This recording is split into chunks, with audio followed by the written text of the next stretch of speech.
Welcome back, everybody. It's actually the next morning after I got the car back together, and I really wasn't too happy with the way that I had the submarine belt mounted in the car. Uh, it really doesn't come all the way through the seat, which is an issue. So I'm going to once again remove my seat and actually install the submarine belt the right way. But to give you guys a kind of a quick recap, get you up to speed, I show you where I'm at. Seats are installed, everything's bolted down right. It's just I need to work on the submarine belt. So what I'm going to do is I'm going to take the seat out again and mount the submarine belts to the floor. So instead of it being mounted way back, it'll be mounted up near the front, and that'll give me more webbing to use so I can try to get the belt seated properly. And hopefully this will all work out. So in the previous video, I showed you guys how I had those backing plates. So what I'm going to do is jack the car up once I get the seat out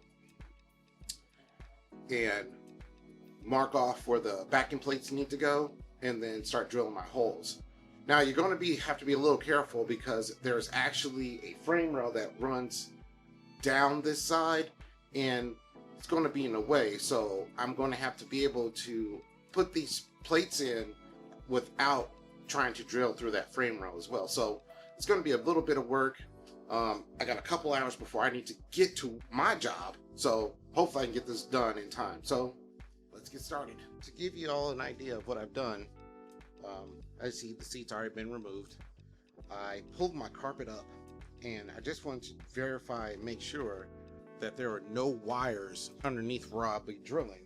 And as you can see, there's nothing in the way. So the next thing I'm going to do is locate where the frame rail is, and then use one of my backing plates as a template, mark it out here, find my hole, and then start drilling. And just in case you guys were wondering what I was going to be using for backing plates, you can purchase these from G-Force Racing Gear. I got these off of Summit, and it's basically a 4x4 steel plate. I think I paid like $4 a piece for them. So it's got the hole already built, and if you're going to be racing your Miata, these are necessary to help conform to most sanctioning body standards. So I am going to measure these up underneath the car and see if I can punch a hole, and so I know exactly where to drill. So I got underneath and I did some measurements.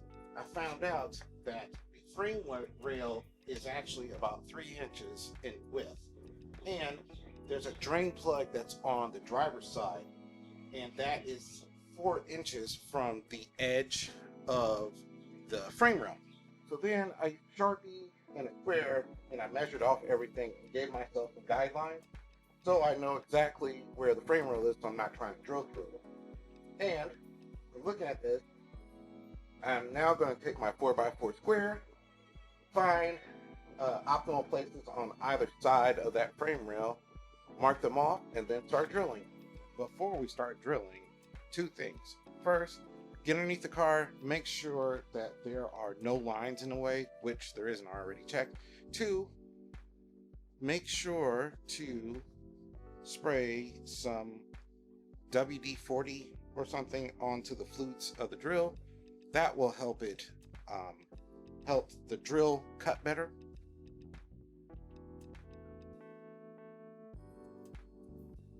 Next thing we need to do is lay the carpet back down and find where our holes are. So you can use two things for this. One is a very sharp box cutter, and I'm gonna use a punch as well.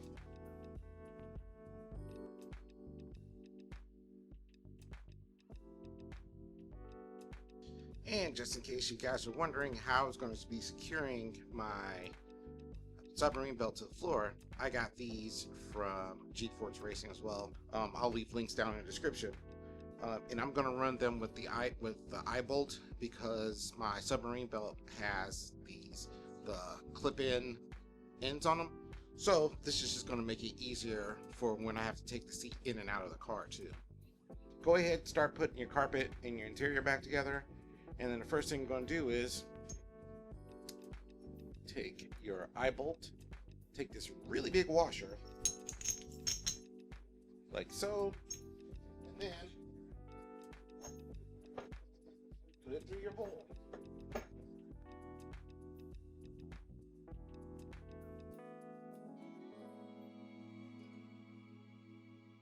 There, you can see that I have my eye bolt holes through the floor. Then all you need to do is get underneath the car, place your backing plate, and then get your nut and tighten those down. And I'm going to tighten mine down to 35 to 45 foot-pounds.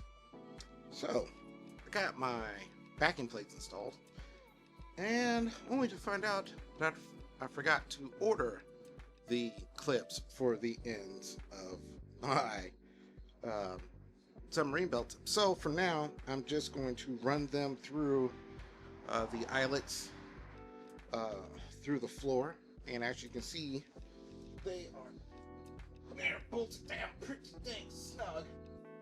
So I'm just going to leave them like that for now, but so many things I forgot to order this project.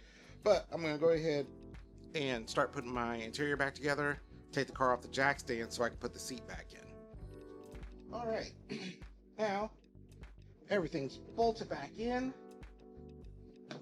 Shoulder harnesses, lap belts, and the submarine belt. That was a lot of work, but if you're going to be using these same G-Force Pro Series belts, I will give you a couple of helpful hints.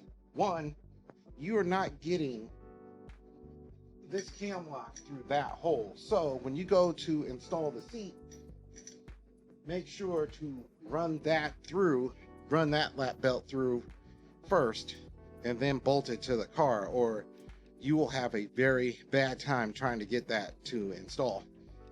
Other than that, everything's pretty straightforward. Everything's bolted in. I am eagerly awaiting to go take this for a spin. I have a little bit of time before I gotta leave work.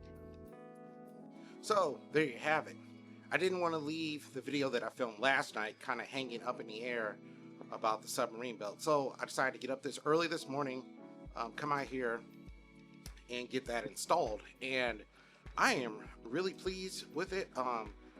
Trying to feed the submarine belt in through the Corbeau seat's a little bit hard, but if you persevere, you can get to come through.